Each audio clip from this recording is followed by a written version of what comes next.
keempat, yaitu inti ceramah tausiah peringatan Hari Besar Islam Maulid Nabi besar Muhammad SAW. Dalam hal ini akan disampaikan yang terhormat Al-Ustadz Dr. Muhammad Thorik Nawawi MPDI dari Banjarmasin. Kepada beliau waktu dan tempat yang sudah disiagakan, kami persilahkan. Duduk sini aja, Ustaz. Allahumma shalli ala Muhammad, Allahumma shalli ala Sayyidina Muhammad.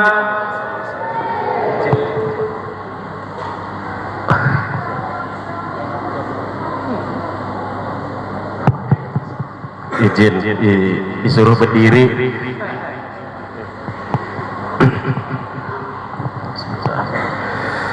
Assalamualaikum warahmatullahi wabarakatuh. Bismillah, wassalatu wassalamu ala rasulillah Sayyidina Muhammad ibn Abdullah wa ala alihi wa sahbihi wa mawala. Amma ba'du. Yang sama-sama kita hormati, kita muliakan guru-guru agama, tokoh-tokoh masyarakat, para pejabat baik sipil maupun militer, tokoh adat, tokoh pemuda, tokoh remaja, jangan lupa juga tokoh ibu-ibu. Pak, kita punya banyak acara, kalau ibu-ibu dilupakan nggak sukses acara kita.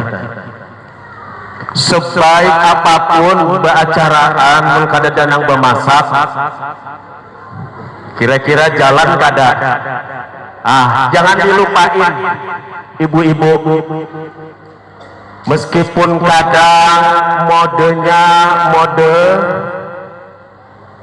mode harimau apa mode Raja Wali, mode singa apa mode dan lain-lain. Meskipun demikian, dia adalah pendamping kita yang kelak nanti akan menemani sampai kita tua. Baik, tadi ketua panitia sudah kasih hutangan pantun. Saya juga mikir-mikir tadi, kira-kira pantun apa yang cocok. Assalamualaikum awal bermula, waalaikumsalam tentu jawabnya. Alhamdulillah kita berkumpul di tempat yang sangat mulia. Semoga berkah untuk kita semua. Yang sebutinya kena di akhir jegitlah. Bapak PLT Camat Cempaka Hulu yang sama-sama kita hormati, juga Bapak Kapolsek, Wakapolsek dan Ramil. Izin Pak, saya memasuki wilayah pian-pian. Juga Kepala Desa, seluruh tokoh, tidak lupa Ketua Panitia Pak Haji Muhammad Darwis ya. Tadi langsung disambut oleh beliau. Juga tidak lupa tentunya yang memberi waktu kepada saya, Ayahanda Bapak Wahid. Sehat Pak, panjang umur, mudahan hajatnya dikabulkan oleh Allah Subhanahu wa taala.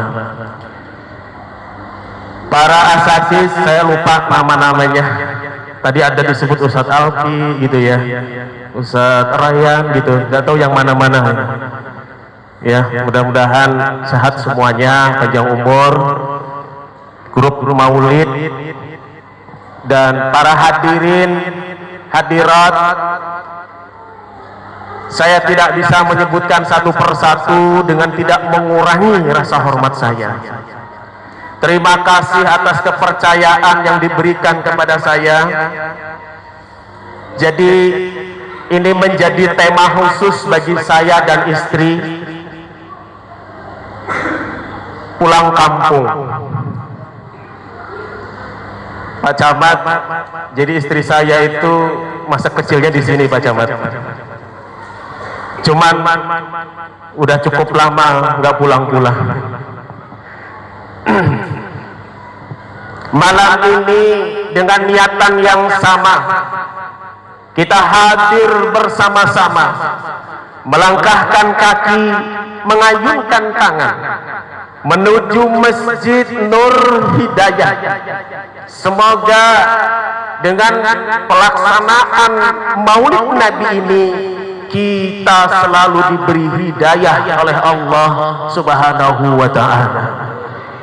Tak lupa tentunya mari kita panjatkan rasa syukur kepada Allah yang Maha Ghafur, Tuhan yang Maha Pengasih, yang tak pilih kasih, Maha Penyayang, yang tak pandang sayang, yang sayangnya tidak terbilang, mulai pagi, malam, dan siang, dulu, sekarang pun juga yang akan datang. Mari juga senantiasa kita haturkan salawat dan salam kepada seorang termulia, sang pembawa rahmat, penyelamat umat, laksana umat sedang tersesat bagai dalam hutan yang lebat. Beliaulah Nabi Muhammad sallallahu alaihi wasallam. Semoga kecintaan kita kepada beliau tidak pernah kurang. Selepas ini kita berpisah, semoga semakin menambah rasa cinta kita kepada Nabi Muhammad sallallahu alaihi wasallam. Karena dengan cinta kita kepada beliau, semakin nantinya akan memberikan martabat yang luar biasa di sisi Allah. Pak, Bu, ada sebuah cerita. Tempo dulu ada seorang pemuda yang dia ini sangat rajin beribadah, menjaga lisannya, tutur kata yang baik, lemah lembut, juga perbuatannya. Perbuatan yang baik dia pelihara, yang tidak baik dia jauhi. Juga yang tertanam dalam hatinya adalah kecintaan dia kepada Rasul yang sangat besar. Dia memiliki keahlian. Selain dia seorang yang taat beribadah, dia memiliki keahlian. Apa keahliannya? Sebagai tukang reparasi elektronik. Kalau bahasa kita apa namanya di sini? Ya, itulah pokoknya. Ini juga sebelum saya sambung ceritanya, ini juga sebagai contoh buat kita. Kita juga jangan hanya kemudian senantiasa merasa cukup dengan beribadah tanpa harus berusaha. Buat anak-anak muda juga, tadi ada yang disebut oleh ayahanda yang belum kawin katanya gitu. Tidak hanya cukup hanya berdoa, tapi juga berusaha. Harus seimbang. Kadang-kadang mungkin kita ini berdoa, ya Allah berikan saya rezeki, tapi kerja nggak mau, ini repot urusannya. Kembali ke cerita tadi. Suatu hari, karena kebaikan budi pekertinya, baik akhlaknya, sehingga banyak orang yang suka kepadanya. Diceritakan ada seorang janda. Dia kemudian hubungin dia. Kalau hari ini mungkin ya nomor WA atau telepon. Ya, Mas, tolong di rumah saya ada yang rusak. Tolong bisa dibantu untuk dibenerin. Baik, siap. Ya, kira-kira kalau hari ini mungkin seperti GoFood, Gojek gitu ya, apalagi dan seterusnya, tinggal picik langsung datang. Makanya ibu-ibu sekarang ya jangan banyak-banyak pegang uang, Pak, ditahan-tahan Pak. Soalnya ibu-ibu sekarang banyak punya ajian, tinggal klik nggak lama datang itu GoFood. Iya, ajiannya hebat sekarang ibu-ibu. Tinggal klik saja tanpa harus konfirmasi ke kita, wah datang itu sepeda listrik. Jadi yang ayahnya pusing ini, mau uang yang mana lagi gitu. Datang itu dia pemuda, ketuk pintu, ya, assalamualaikum, waalaikumsalam, silahkan masuk. Dipersilahkan. Lalu dia tanya itu sama tuan rumah, baik ibu, mohon maaf, mana dan apa yang harus saya perbaiki? Belum dijawab itu oleh tuan rumah, itu pintu semua ditutup Pak, Bu. Pintu ditutup, jendela ditutup, dikunci semuanya. Kunci dipegang oleh dia. Apa? Ternyata ini cuma skenario dia, Bapak Ibu. Nah, sekali lagi dia tanya, Bu, apa yang harus saya perbaiki? Mana yang rusak? Kipas angin kah? Dispenser kah? Televisi kah? Enggak ada. Kamu tidak perlu perbaikin, karena enggak ada yang rusak. Hanya saja kamu cukup layani saya. Masya Allah. Ini kira-kira kalau adik-adik menemuin kayak gini nih, apa ini kira-kira? Kalau adik-adik santri kira-kira ada dua dalil Pak. Dia mau pilih ini ahafullah atau innal mubadzirina kanu ihwana syayatin. Ini mubadzir ini. Jarang-jarang nemu kayak gini. Nggak ada orang, nggak ada apa lagi yang lain dan seterusnya.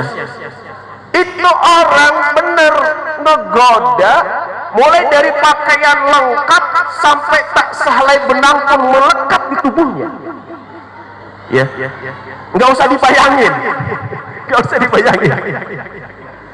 Lalu, nah akhirnya apa? Dia betul-betul gemetar. Ini saya dijebak nih. Kira-kira bagaimana cara dia? Dia kemudian mohon ampun kepada Allah, dosa apa yang saya lakukan hingga saya diuji seperti ini, sehingga kemudian dalam kesendirian dan dalam kondisi yang terpojokkan dia bertafakur.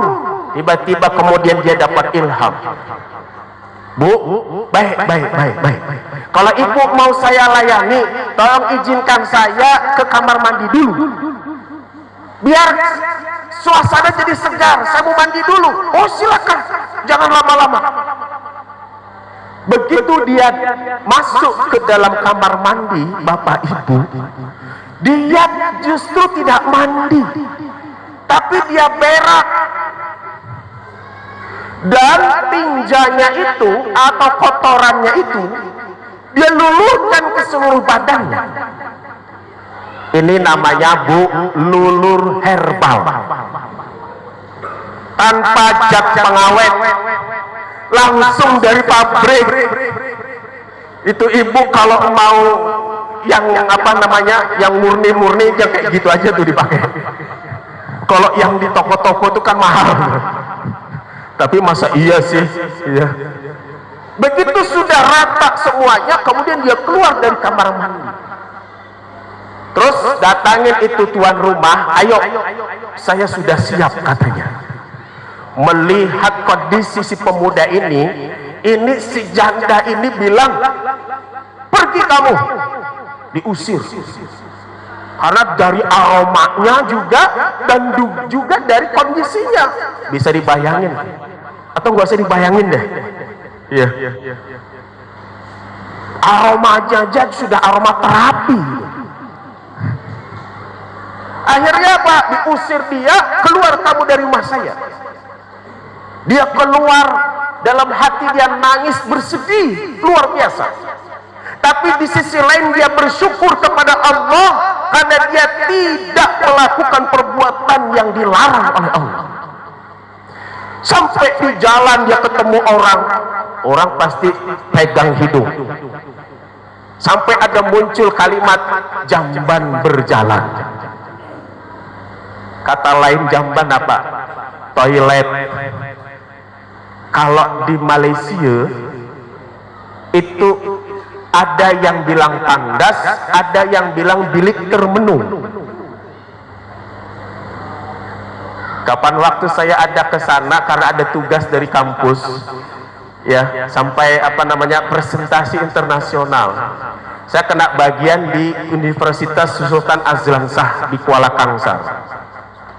Jadi ternyata bahasanya juga lucu-lucu ya. Ya tadi kalau jamban bilik termenung.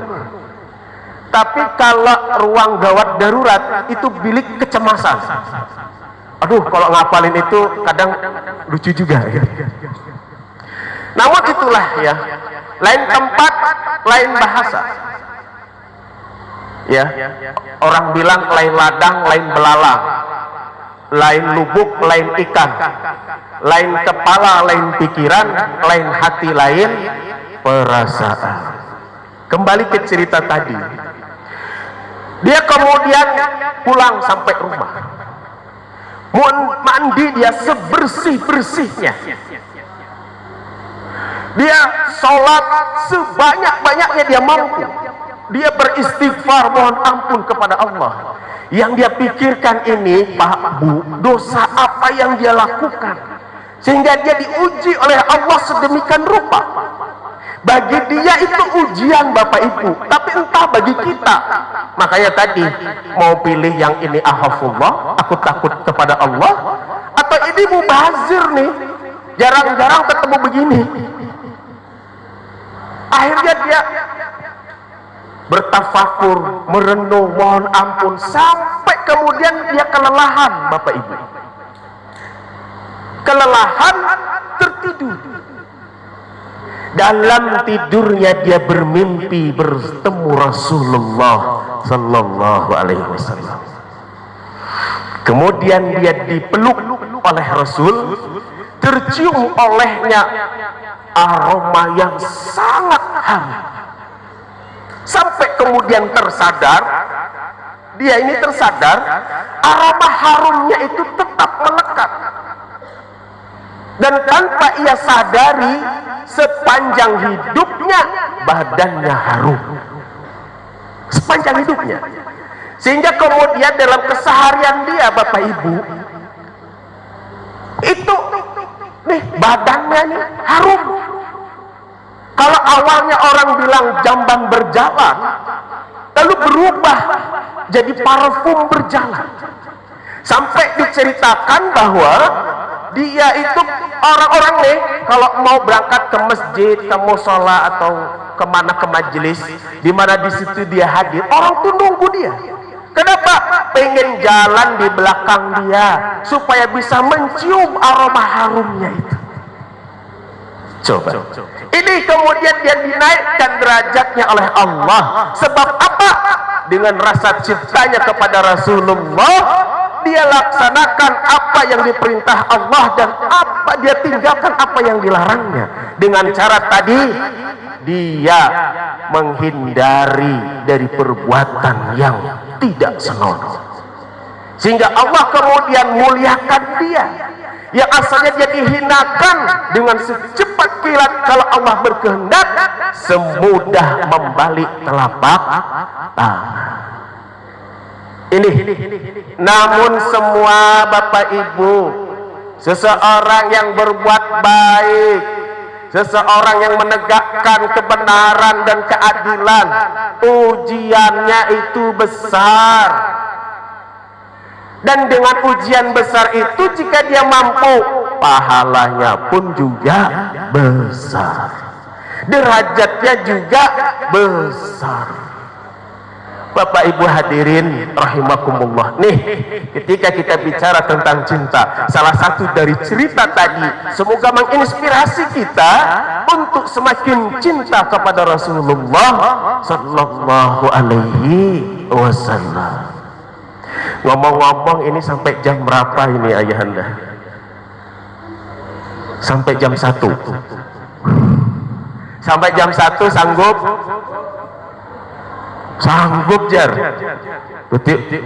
Kalau pian-pian sanggup, ulun enggak sanggup. Silahkan duduk di sini sampai jam 1, saya pulang duluan.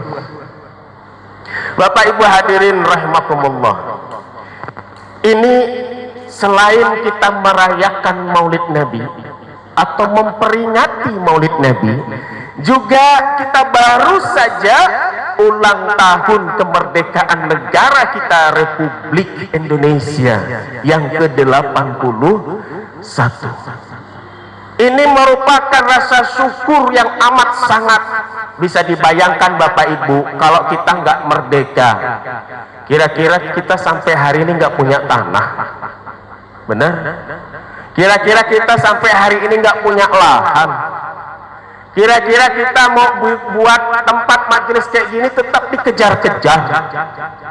Makanya dalam sejarah tempo dulu, ya, para santri, para guru itu tetap dikejar-kejar oleh kolonial. Ngumpul-ngumpul begini dikejar.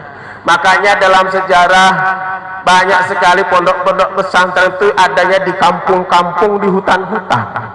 Kenapa? Karena di keramaian di kota-kota udah diobrak-abrik sama kolonial.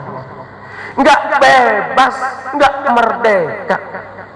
Makanya kita bersyukur sekali dengan para pahlawan yang telah gugur mendahului kita demi mempertahankan atau merebut kemerdekaan. Benar tadi kata Bapak Camat tadi, bahwa kita harus mengisi. Nih, mereka mewariskan kepada kita Indonesia.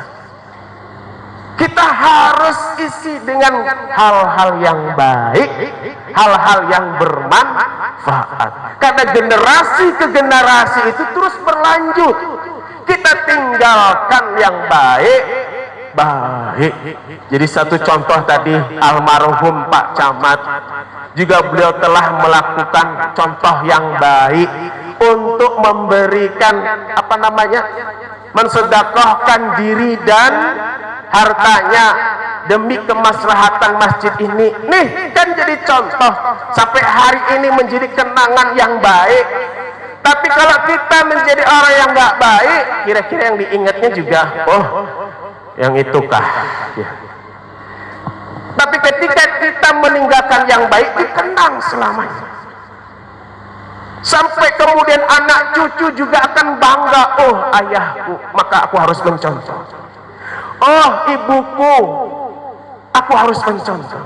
Tapi kalau ada hal yang tidak baik, hal yang memang kemudian tidak seharusnya dilakukan, berpikir itu orang, dia mungkin juga tidak akan suka bila disebut. Makanya penting sekali juga kita harus meninggalkan tinta yang baik, hal-hal yang baik. Baik, Bapak Ibu hadirin rahimakumullah. Di sisi lain, Ketua Panitia tadi juga menyampaikan bahwa kita mesti harus mentauladani daripada sifat-sifat Rasulullah. Ada yang 4 hal minimal mungkin sering kita hafal. Apa? Siddiq, amanah, tablik, faton. Pertama, siddiq, ini benar, jujur dalam perkataan dan perbuatan. Kalau orang itu suka bohong, Pak, Bu, maka sulit akan dipercaya. Sekali kita bohong, maka kita akan berusaha menutupi kebohongan-kebohongan kita yang lainnya.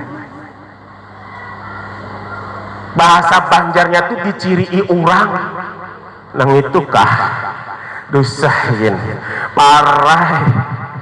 Terus sekali aja tuh, belum nang 2-3 kali parah jarnya dusahin.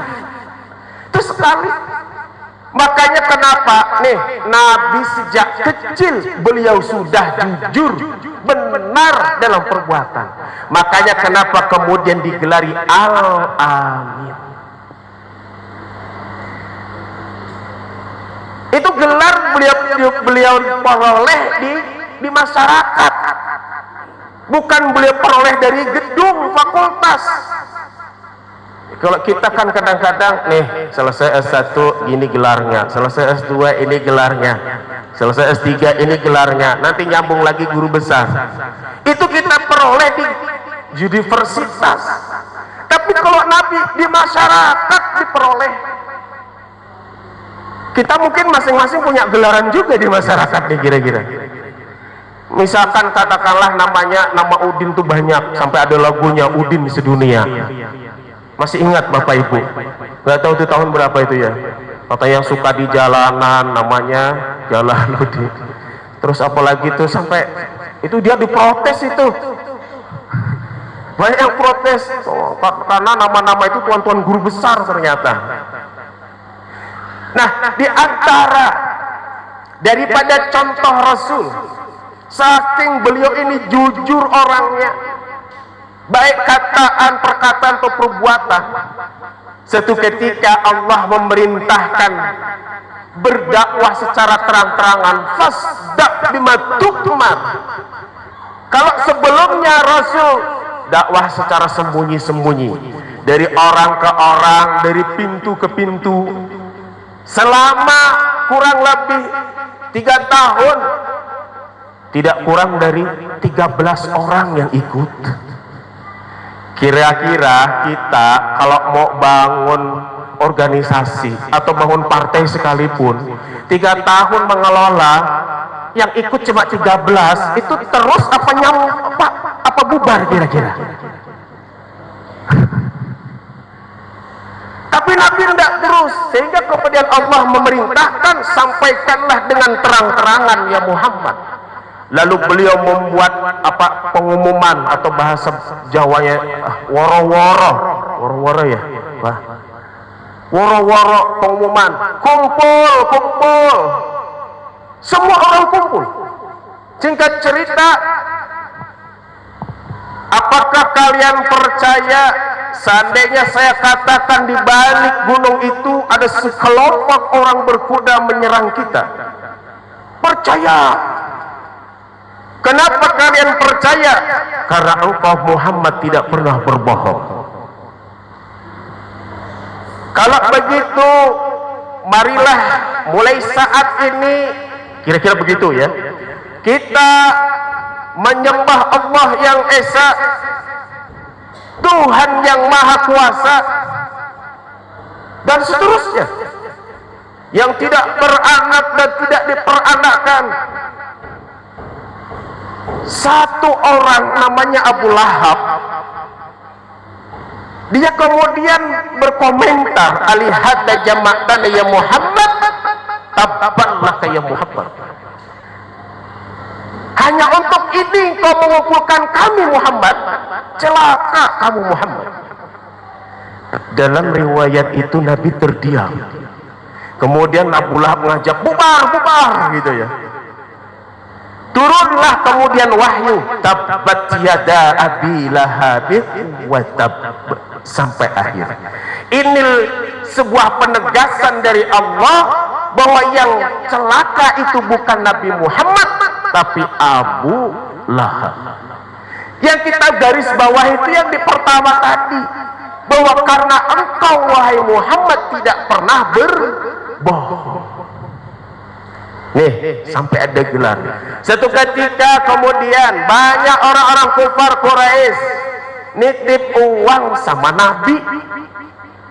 Nih, padahal mereka nih ya memerangi Nabi, mencemooh Nabi, menghina Nabi. Habis saya kisah, mereka titip harta sama Nabi.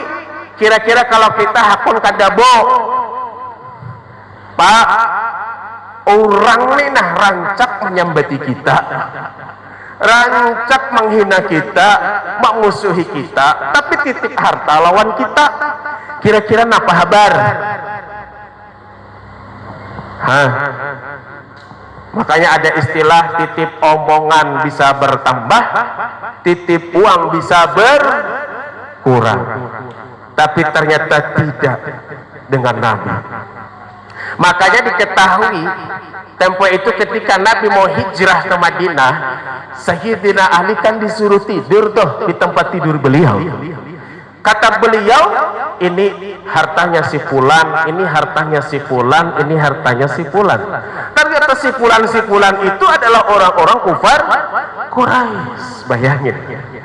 Saking percayanya orang, saking jujurnya Nabi, saking dipercayanya Nabi oleh orang, luar biasa. Kalau kita, Masya Allah, tabarakallah, kita kadang aja lah, misalkan nih, dapatlah sudah belum, padahal 2-3 kali dah mengambil. Itu paloi gawian, mencucuk pintol nih, santri, kadang santri. Jadi ada kisah Pak santri nih, biasanya kalau santri itu Pak, ini pengalaman jadi santri, tempo dulu kalau ada orang ngundang sholat kifayah, ya, harapannya gitu aja pokoknya, kifayah, sholat hajat, undangan apa,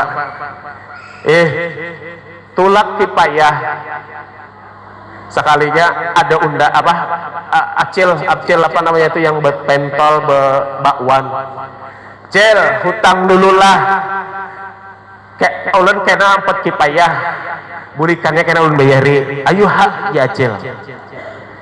Ternyata apa yang terjadi, sembahyang nih di masjid, ternyata ada di satu kampung tertentu orang tuh belum selesai, dia belum melaksanakan sholat kifayah, itu santri semua sudah dikasih sanggup baris semuanya, lawan ustadznya juga baris jadi satu. Kenapakah ingin nang minjam lawan acil tadi, ingin ini duduk pas di belakang ustadz. Jadi ketika orang mau bagi sudah sampai sana ustadz ini maju, kalau gasan mengimami ingin nih disuruh maju mengisi inang kosong, bingung nih, nang tukang bagi belum sampai. Tukang bagi belum sampai, hendak ada maju baguluan menyuruh leh memaju, kada dapat juga dah belakang diisi kawannya lagi, luput. Sampai pada akhirnya apa, bulikan kawan berdoa amin, semangat.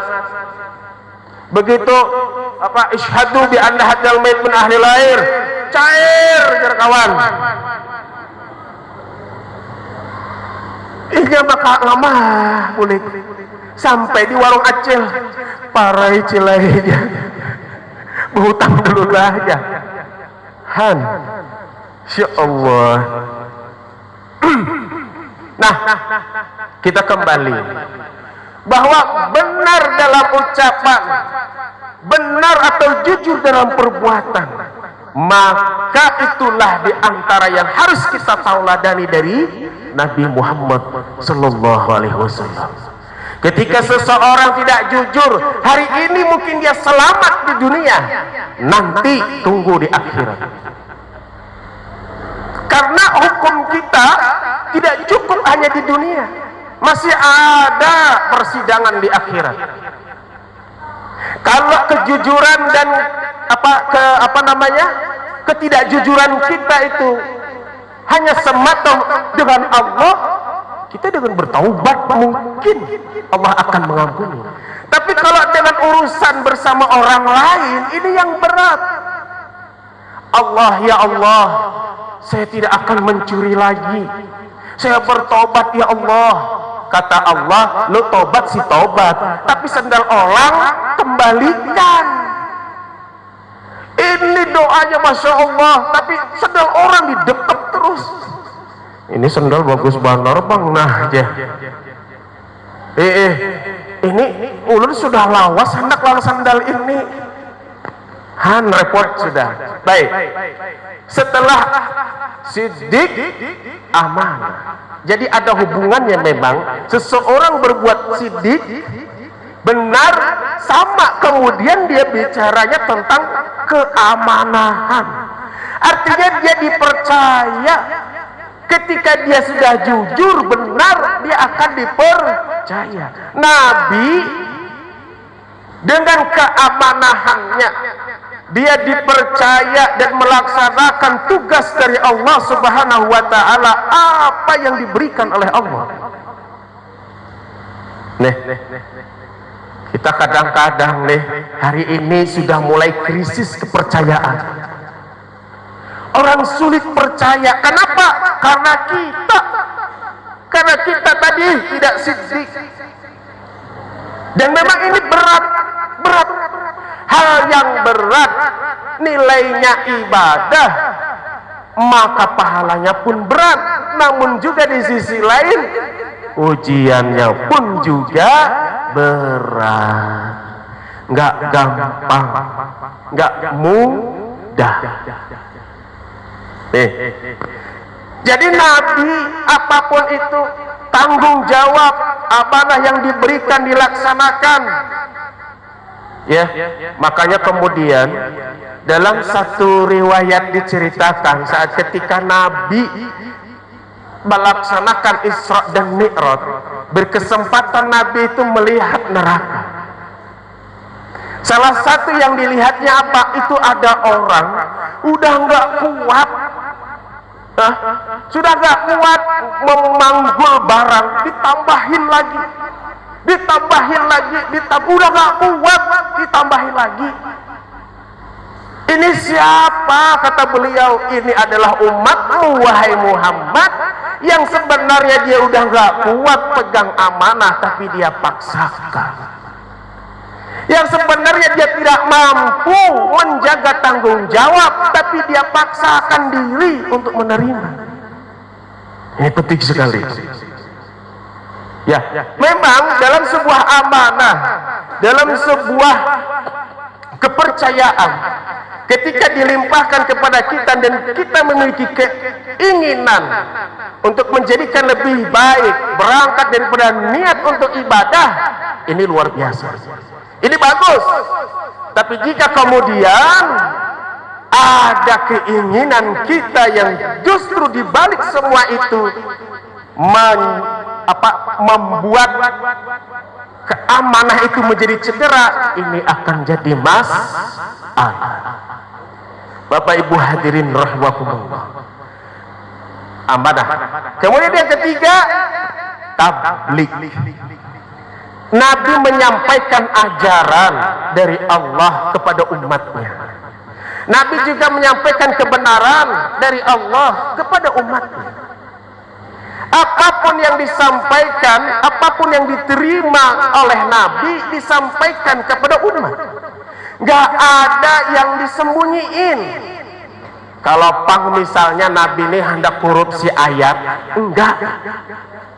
Ayatnya turun 3 misalnya, ujar Nabi, ini bagus ayatnya, 2 hajagin kuturunakan nang satu gasan aku kada, semuanya disampaikan. Bahkan yang disampaikan ini pun kita sebagai umat nggak mau menerima. Ya. Disampaikan, jadi apapun yang beliau lakukan itu pasti menunggu wahyu. Di sini ada jangaran wahyu lah. Mana tadi ada melihat orang. Jadi itu istimewa nama itu. Jadi apapun yang beliau ambil, setiap keputusannya mesti menunggu wahyu. Dalam sejarah disebutkan, tempo itu masyarakat di Mekah ini sudah luar biasa ditindas orang-orang kufar Quraisy. Sudah diembargo macam-macam. Para sahabat mengusulkan, kita hijrah saja ya Rasul. Iya, bahasa kita kira-kira iya, hijrah, sabar. komando belum turun. Bahasa kita tuh kan kayak itulah. Ini komando belum turun nih. Ya tadi, sebab apapun yang beliau ambil mesti menunggu wahyu. Ketika benar itu turun wahyu untuk hijrah, maka Nabi sampaikan kepada umat, kepada para sahabat sekalian, perintah hijrah sudah turun. Lalu sampaikan kepada yang lain, berangkatlah pian-pian duluan. Sampai seorang Babila, aku badudi. Kenapa pian harus badudi? Karena pian-pian harus tahu yang dicari-cari, yang dikejar-kejar untuk dibunuh itu saya. Kalau kita berangkat ke Madinah sama-sama, kita akan dikejar-kejar terus. Sementara kalau pian-pian berdahulu ke kota Madinah, ulun masih di kota Mekah, mereka tidak akan berhasil menemukan ulun. Pian-pian sampai dengan selamat di Madinah, karena sementara ulun masih ada di kota Mekah. Yang dijaga oleh Nabi adalah keselamatan para umat. Kalau kita mungkin beda. Sudahlah, ini kita tulakan, urusi seorang lah. Aku kan tahu urusan, aku anak berdahulu, sarah buah nikah main, tulak anak ada. Kira-kira kayak itu mun kita. Nabi enggak mengutamakan keselamatan umat lebih dulu. Nih, ya Allah, bahkan nih Pak Bu, Nabi itu dibuat sayembara oleh mereka. Siapa yang bisa membunuh Muhammad akan diberikan hadiah 100 ekor unta. Sapi Idul Adha semalam berapa harganya, Pak? Seekor 25. Itu sapi, belum unta. Anggap unta nih 100 ya. Kali 100 kali 100 sama dengan banyak. Kalkulator ulun error dah. Banyak benar. Siapa yang kada tergiur? Yang kada tergiur itu udah siapa? Dikejar Nabi itu, Masya Allah. Nih, sampai ada seorang kufar Quraisy namanya Surakah, melihat di kilatan malam berjalan 2 ekor unta. Nih, diketahui bahwa diyakini itu adalah Nabi Muhammad bersama Sayyidina Abu Bakar. Dikeluarkanlah kuda yang paling bagus, kuda pacu. Dikejar, terbayang dia 100 ekor unta. Ditebas Nabi itu. Apa yang terjadi? Kaki kudanya terperosok. Kemudian dia nggak bisa bergerak, nggak bisa naik, minta tolong sama Nabi. Ditolong sama Nabi. Kira-kira kalau kita nemuin yang kayak gitu, ditolong apa enggak? Tiwas. Diharapan aku menolongnya, iya. Ditolong sama Nabi. Sampai bahkan 3 kali. Begitu sudah terbayang lagi 100 ekor, kejar lagi sampai ke-3 kali. Dimaafin sama Nabi. Masya Allah. Nih, baik. Kemudian yang keempat, Fathah. Nabi memiliki kecerdasan. Nabi memiliki kebijaksanaan. Nabi memiliki strategi dalam memimpin. Banyak daripada strategi yang beliau lakukan dalam memimpin umat. Ini bagian dari kecerdasan. Makanya kecerdasan kita pun juga harus diasah. Kita harus terus dan terus mengasah kecerdasan kita.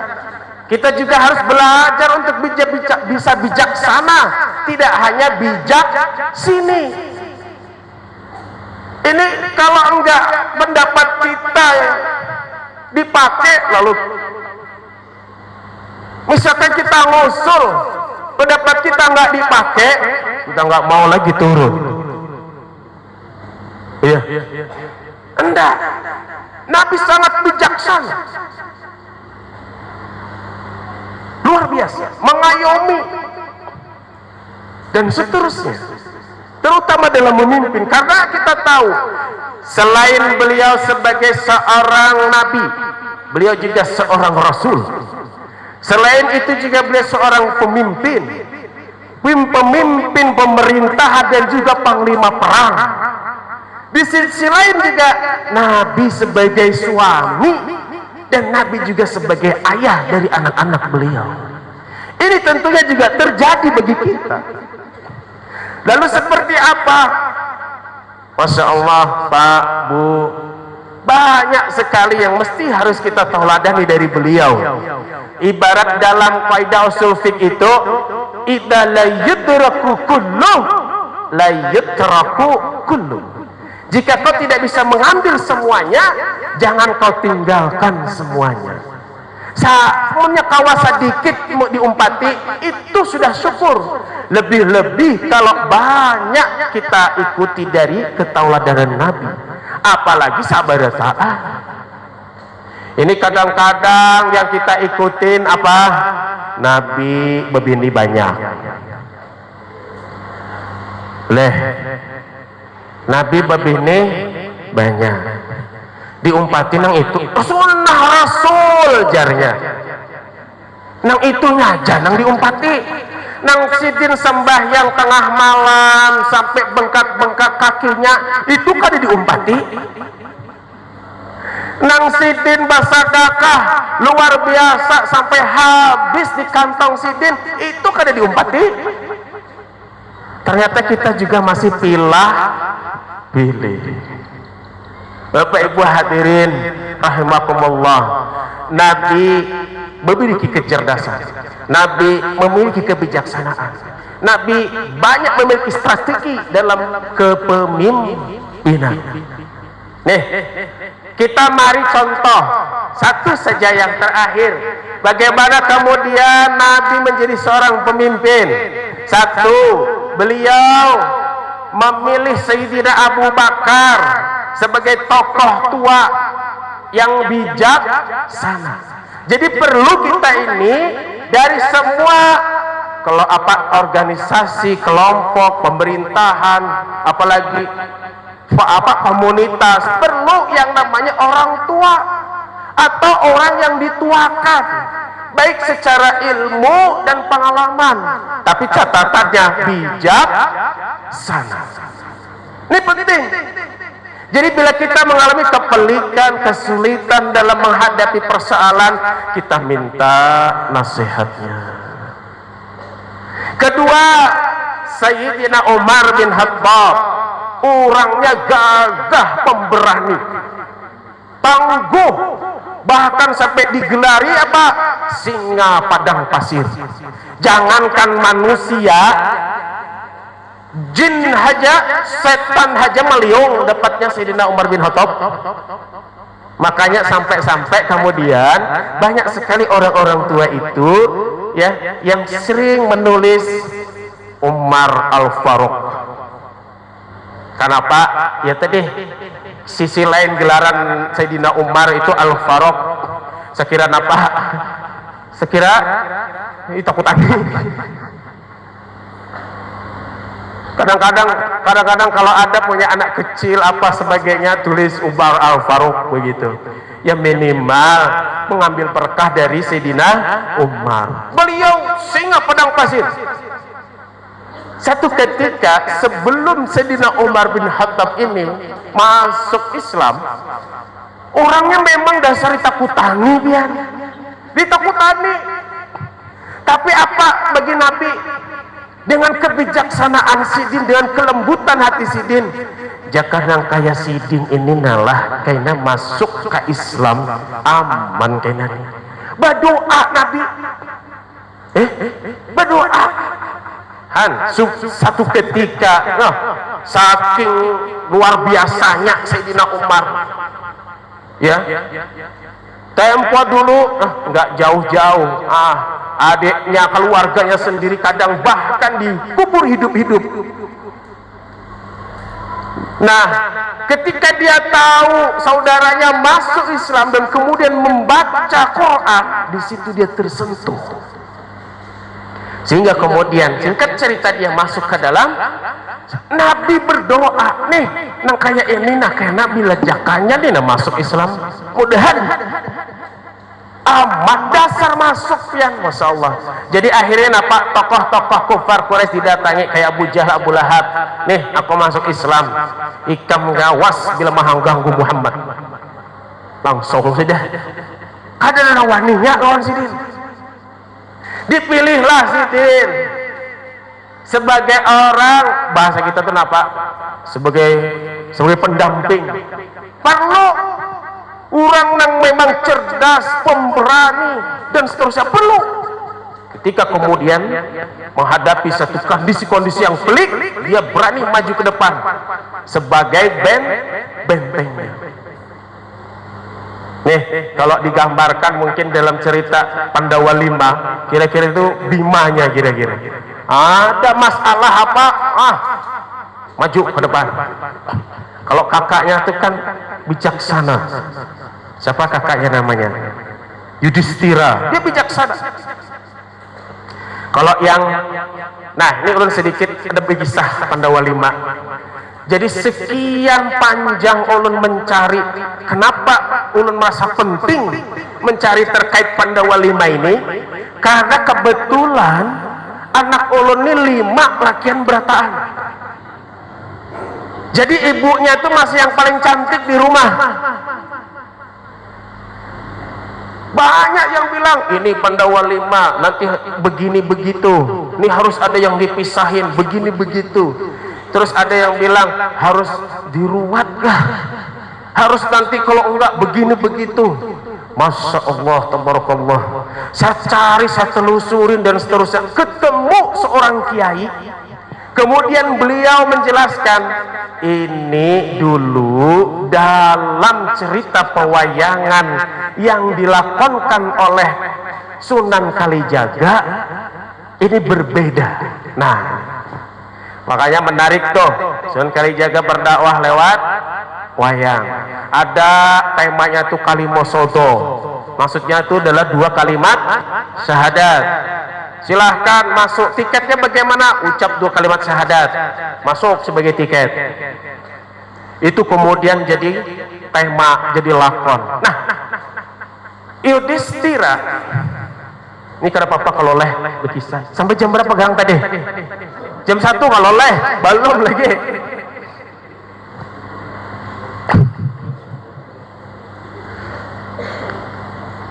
Ini digambarkan dengan rukun Islam, Bapak Ibu. Yudhistira dengan kebijaksanaannya ini melambangkan syahadat. Syahadat itu dari ucapan dan keyakinan dan komitmen. Nggak bisa dirubah-rubah. Namanya syahadat nggak usah bisa dirubah. Pokoknya itu dah. Bima ini lakon yang seringkali bergerak. Tadi itu, kalau ada musuh, kalau ada ancaman, dia yang bergerak, maju melindungi dari saudara-saudaranya. Ibadah, kewajiban yang banyak gerakannya adalah sholat.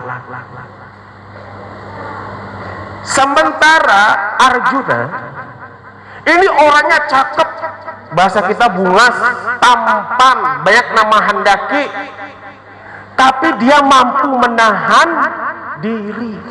Ini puasa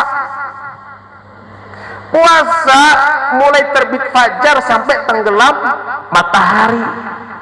Bila belum beduk maghrib kada boleh makan minum. Aku puasa tengah hari je. Dan yang mengarang putih kawan masih jam 5 kawakah request ajan maghrib. Ada juga apa istilah kawan membunyikan sirine daripada anak mengarang putih. Nih puasa ini tipikal daripada Arjuna, dia mampu menahan diri. Nah, dua tokoh yang jarang muncul, Nakula dan Sadewa, ini zakat dan haji. Zakat itu yang dimaksud zakat mal. Tidak banyak mana nih yang ngeluarin zakat mal sama yang enggak atau yang menerima. Yang ngeluarin zakat mal kan jarang-jarang. Yang mereka memiliki kekayaan secara au dan nisabnya sudah cukup, dia keluarin. Dan juga haji bagi mereka yang mampu. Sehingga dua tokoh ini, Nakula dan Sadewa ini jarang muncul dalam lakon. Nih, sampai ke situ deh ngajinya. Ya, kembali kita kembali kepada Sayyidina Umar bin Khattab.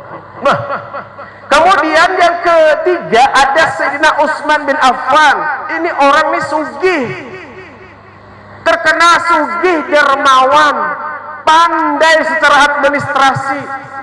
Jadi bila apa-apa nang kurang si din mana menambahi. Kira-kira kayak itu tuh. Jadi lancar. Dari segi kebijaksanaannya Sayyidina Abu Bakar, dari segi keberaniannya Sayyidina Umar bin Khattab, dari segi kedermawanannya Sayyidina Utsman bin Affan. Lalu Sayyidina Ali di mana? Kecerdasannya. Makanya ada kan ahna madinatul ilmi wa aliyun babuha. Faman aradal madinah fayya min babiha. Nabi mengatakan, aku adalah kotanya ilmu dan Ali adalah pintunya. Siapa yang hendak masuk ke kota maka melalui cerdas, dari tokoh pemuda cerdas luar biasa. Nggak ketinggalan satu tokoh perempuan. Siapa? Sayyidah Khadijatul Kubra. Kadang kawa ditinggal Pak, ibu-ibu tetap dibuat. Ayo biar gagah nang kayak apa, hebat nang kayak apa. Bila sudah bini biar keluar mode singanya, selesai itu barang. Iya, ada cerita tempo dulu seorang dai ternama. Ternama dai, pokoknya orang kenal. Jika dia menyampaikan semangat membara 45 semangat semua jamaah. Jika dia bercerita kesedihan menangis. Jika dia bercerita tentang kocak tertawa. Semuanya terhibur. Lalu satu ketika ditanya orang, bahasa kita ini dipewawancarai, sampai bagaimana? Itu luar biasa materi yang sampai sampaikan. Ini apakah sampean karya sendiri atau bagaimana? Oh iya, karya saya sendiri. Padahal Pak, Bu, itu yang konsep istrinya. Mendengar di istrinya, awas. Minggu depan saya buat khutbah lo menjadi nggak hebat. Begitu mau konsep, istrinya bilang, Bang, tolong itu bersihin. Nggak jadi. Sudah hari Rebo, Bang, tolong itu, Bang, tolong. Nggak jadi. Hari Kamis, Bang, tolong, Bang. Sampai hari Jumat itu konsep khutbah belum selesai. Begitu naik khutbah sampai Ama Ba'du. Bingung orang. Apa nih? Tokoh perempuan jangan ditinggal. Penting. Ya, ini penting sekali. Jadi tidak hanya guyonan semata, tapi juga ini menjadi faktor penting dalam keberlangsungan kita hidup dan kehidupan. Baik, Bapak Ibu hadirin rahimakumullah. Nih yang perlu kita contoh dari segi fatonahnya Nabi. Banyak strategi yang beliau lakukan. Ya. Banyak kebijaksanaan, kecerdikan beliau dalam mengatur seluruh apa yang menjadi tugas beliau. Baik secara keumatan, secara kebangsaan, dan bahkan dalam kehidupan rumah tangga. Nih, Masya Allah.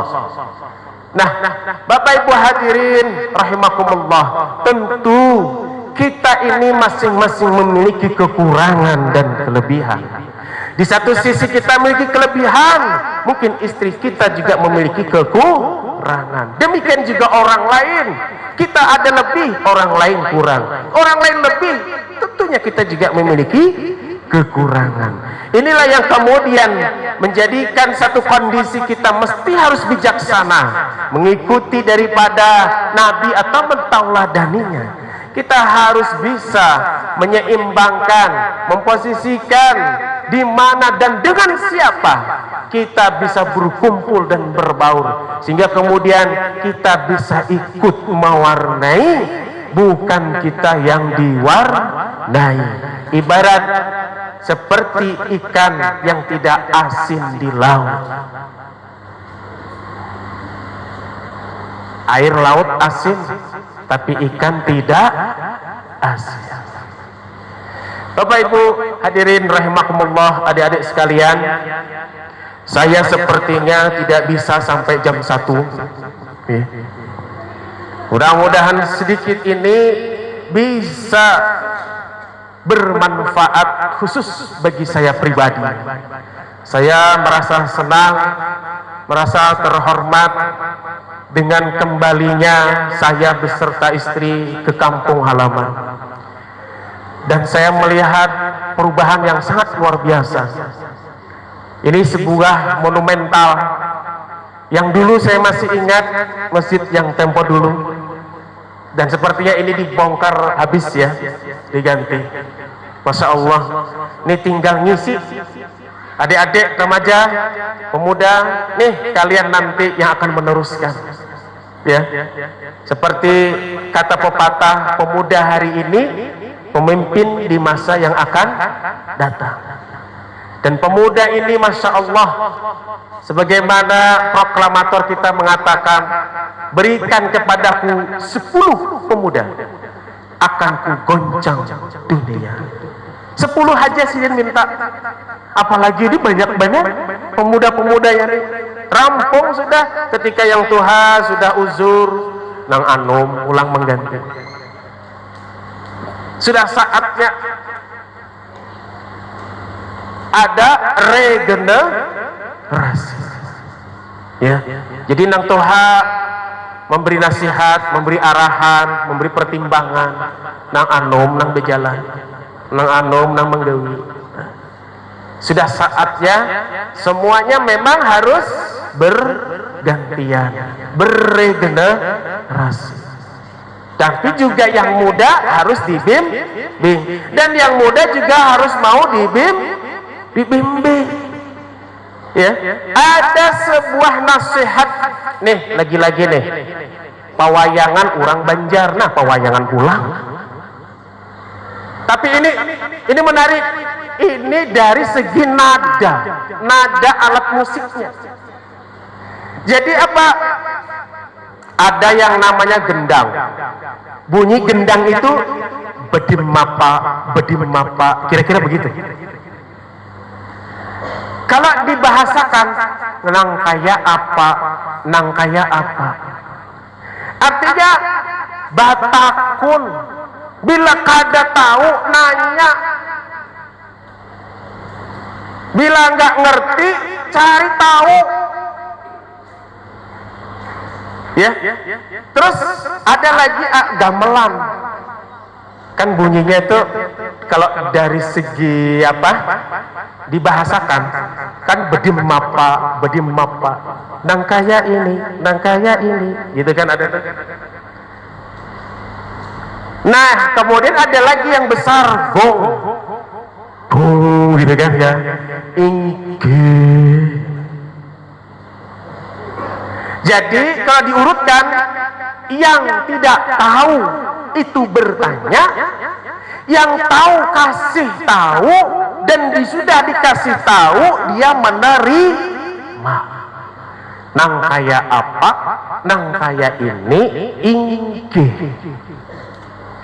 persoalannya kadang-kadang nang kada tahu ni kada hakun betakun, nang sudah tahu pelit ilmu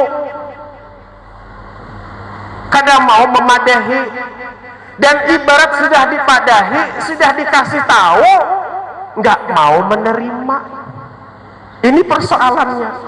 Seandainya kita ikutin tadi dari budaya tadi, insya Allah nang anom betakun lawan nang Tuhan, yang tidak tahu tanya sama yang tahu, kemudian dikasih tahu, begitu sudah dikasih tahu dipakai.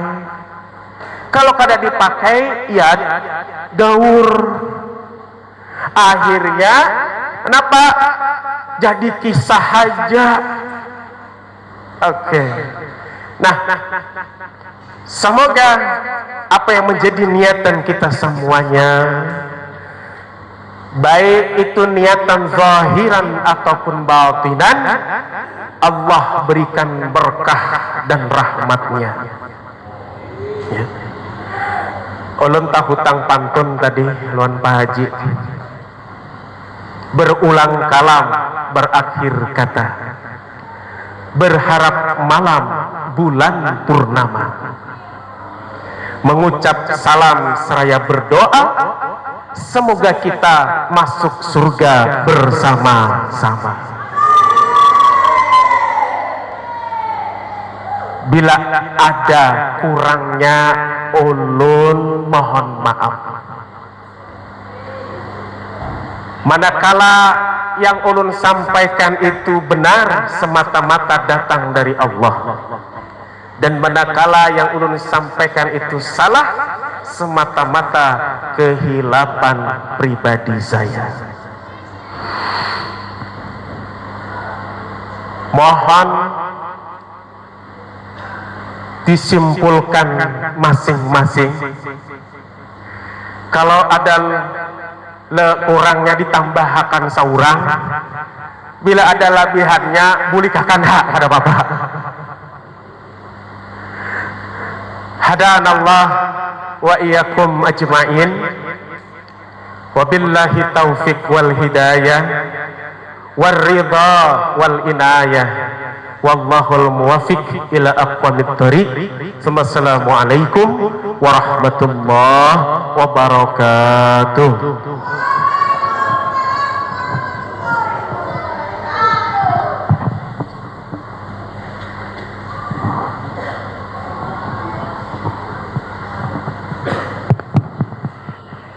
Kepadanya diaturkan terima kasih.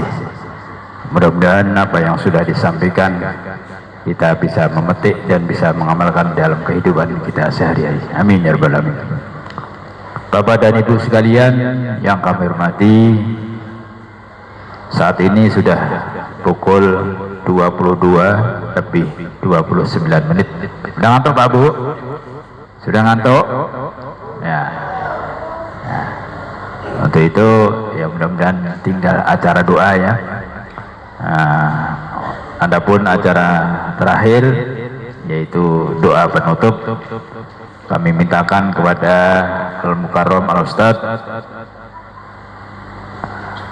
Ustadz Nasrullah sebagai Ketua Pengurus Masjid Hidayah di Sapundu, mohon afwannya, kepada beliau diberi sejalannya. Bismillahirrahmanirrahim. Alhamdulillahirabbil alamin, hamdan yuwafi ni'amahu wa yukafi mazidah. Ya Rabbana lakal hamdu kama yanbaghi li jalali wajhika wa li sultanik. Allahumma shalli ala sayyidina Muhammadin salatan tunjina biha min jami'il ahwali wal afat wa taqdi lana biha jami'al hajat wa tutahhiruna biha min jami'is sayyi'at wa tarfa'una biha 'indaka 'ala ad-darajat wa tuballighuna biha aqsal ghayat min jami'il khairat fil hayati ba'da al-mamat.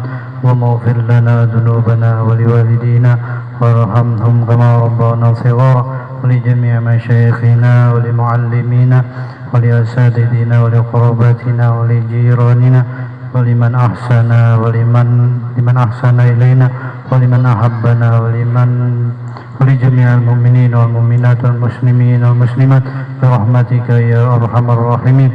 Allahumma inna nas'aluka salamatan fid din wa barakatan fil umri wa sihhatan fil jismi wa sa'adatan fil rizqi wa tawbatan qabla al maut وشهادة عند الموت ومغفرة بعد الموت وعفوا عند الحساب وأمانا من العذاب ونصيبا من الجنة وارزقنا النظر إلى وجهك الكريم برحمتك يا أرحم الراحمين اللهم انفعنا بما علمتنا وعلمنا ما ينفعنا وزدنا علما على كل حال ونعوذ بالله من حال أهل النار ربنا آتنا في الدنيا حسنة وفي الآخرة حسنة وقنا عذاب النار صلى الله على سيدنا محمد وعلى آله وصحبه وسلم والحمد لله رب العالمين.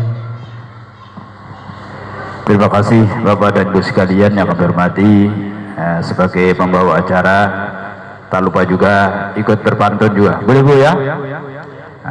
Atau pantunnya seperti ini.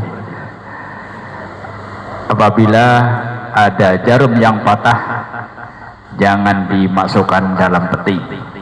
Apabila ada kata-kata dari MC yang salah, jangan dimasukkan dalam hati. Ada lagi, makan durian di kebunnya Mbak Narsih. Cukup sekian, terima kasih. Wallahu muwaffiq ila aqwamit thoriq. Wassalamualaikum warahmatullahi wabarakatuh.